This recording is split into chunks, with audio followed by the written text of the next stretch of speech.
نحمد اللہ العلی العظیم ونصلی علی رسولہ النبی الکریم اما بعد فقد قال النبی صلی اللہ علیہ وسلم وَإِنَّ مِنَ الْبَيَانِ لَسِحْرًا او کما قال علیہ الصلاۃ والسلام۔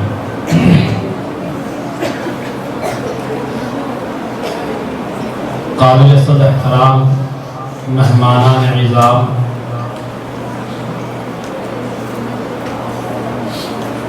لائق تکریم و احترام حضرات اساتذہ کرام اور عزیز طالبات،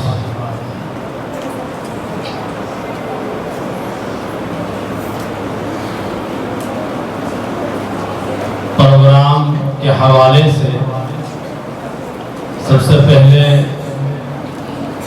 اپنے رفیق تدریس حضرت مولانا بشیر احمد صاحب دامت برکاتہم کے کلمات کی تائید و توثیق مناسب سمجھتا ہوں کہ یقیناً جو بات انہوں نے کہی ہے بالکل صحیح اور سچ ہے۔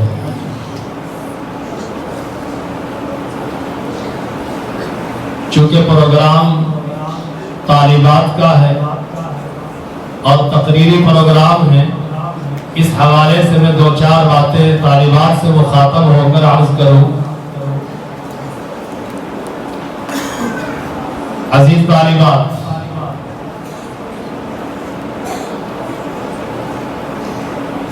یہ ہمارے انجمن کا پروگرام اگرچہ ایک چھوٹا سا اور مختصر سا پروگرام ہمیں لگ رہا ہے،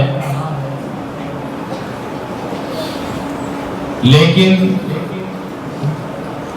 اس پروگرام کے واسطے سے حضرات اساتذہ کرام آپ میں جو صلاحیت اور قدرت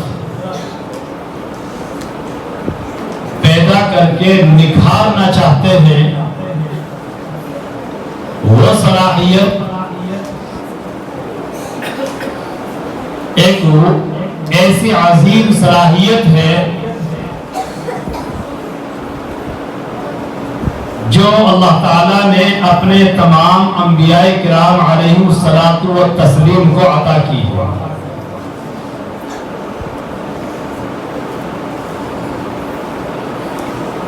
وہ صلاحیت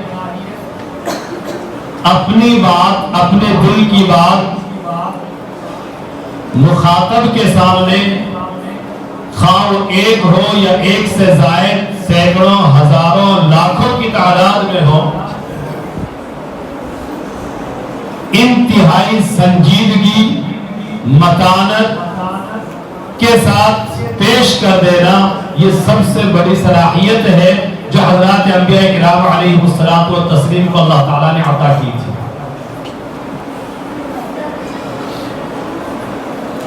حضرات انبیاء کرام علیہ الصلوۃ والسلام کی طرف سے کو اللہ کی طرف سے ملی ہوئی اس صلاحیت میں جو ایک بڑی خوبی تھی وہ یہ تھی کہ آپ کی بات کو ہر مخاطب آسانی کے ساتھ سمجھ جاتا تھا۔ الحمدللہ آپ کے پروگرام کی بہت ساری خوبیاں جو میں نے نوٹ کی ہیں دوران پروگرام، ان میں ایک بڑی خوبی یہی نوٹ کی ہے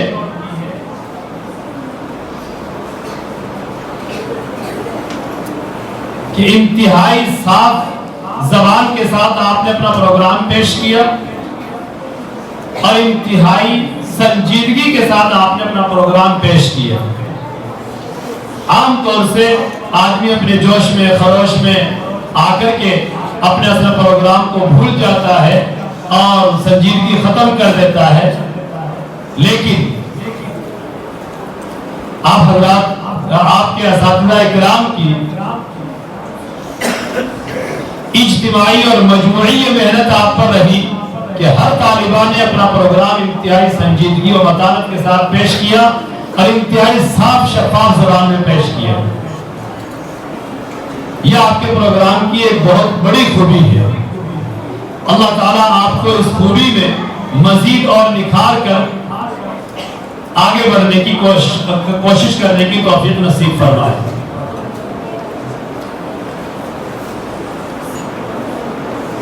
عزیز طالبات، آئندہ آپ کو اس پروگرام میں اور کیا خوبیاں پیدا کر کے لانا ہے، اس کی طرف میں تھوڑی سی آپ کی توجہ مبذول کروا دوں۔ حضرات اساتذہ کرام آپ کو نمونے کے طور پر ایک دو تقریر یاد کرواتے ہیں۔ یہ اصل راستہ ہے، منزل تک پہنچانا نہیں ہے، منزل تک پہنچنے کا راستہ دکھانا ہے۔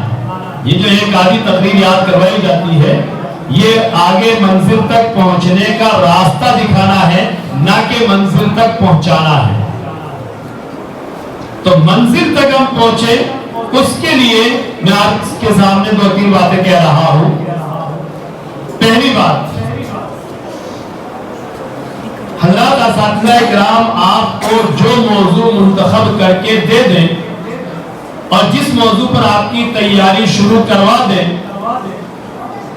اس موضوع پر آپ جو مواد تحریر میں متعین الفاظ میں دیا ہے وہ تو آپ کو یاد کرنا ہے، لیکن اس کے ساتھ ساتھ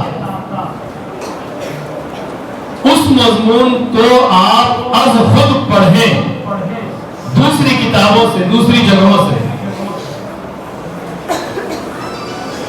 اس لیے کہ تقریر کرنے والی یا تقریر کرنے والا اپنے مضمون پر مکمل معلومات رکھتا ہے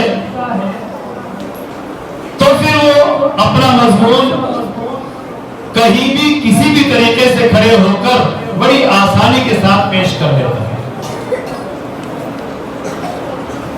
یہ منزل تک پہنچنے کے لیے بات کہہ رہا ہوں۔ اس مضمون پر خود دوسری کتابوں سے آپ کو حضرات اساتذہ کرام کتابی انعام میں دیتے رہتے ہیں، تعلیم انعام کے نام پر، انجمن کے نام پر۔ اور میں ابھی سے کہہ دوں، ہو سکتا ہے تعلیم انعام پر پہلے جو ایک دو مرتبہ جو شرکت کی تھی وہ آپ کو ٹفن وفن دے دیتے ہیں اسکول والوں کے طرز پر۔ میں انتہائی ادب کے ساتھ درخواست کرتا ہوں کہ ٹفن وغیرہ یہ جہیز کا سامان ان کو ان کے والدین خوب دیں گے۔ حضرات اساتذہ کرام کا جہیز یہ ہے کہ ان کو دینی اور علمی کتابیں دیں۔ حضرات اساتذہ کرام کی طرف سے اعلیٰ انعام، اعلیٰ تحفہ مدرسہ جامعہ کی طرف سے اعلیٰ انعام دینی اور علمی کتابیں ہیں۔ خیر، تو اپنے طور پر اس فن کا، اس مضمون کا خوب مطالعہ کریں، ایک بات۔ دوسری بات، مضمون پیش کرنے میں اپنی زبان میں مٹھاس پیدا کریں، تلخ زبان سے، کڑوی زبان سے اپنی بات پیش نہ کریں، انتہائی نرم انداز میں اور انتہائی میٹھے انداز میں اپنی بات کو پیش کرنے کی کوشش کریں۔ تیسری بات جو ابھی اس پروگرام میں مجھے دیکھنے کو ملی، جو کم پائی گئی آپ کی طرف سے، وہ ہے آواز کو ذرا بلند رکھنا۔ اللہ کے نبی علیہ السلام کی تقریر کا انداز بخاری میں بھی بیان کیا گیا، مشکات میں بھی وہ بات بیان کی گئی ہے، وہ روایت آئی ہے کہ آپ جب تقریر کرتے تھے تو آپ کی آواز گرجتی تھی۔ جس مضمون کو آپ بیان کیا کرتے تھے وہ سامنے آ جاتا تھا، اس کی وجہ سے آپ کا چہرہ سرخ ہو جایا کرتا تھا، آنکھیں لال ہو جایا کرتی تھی۔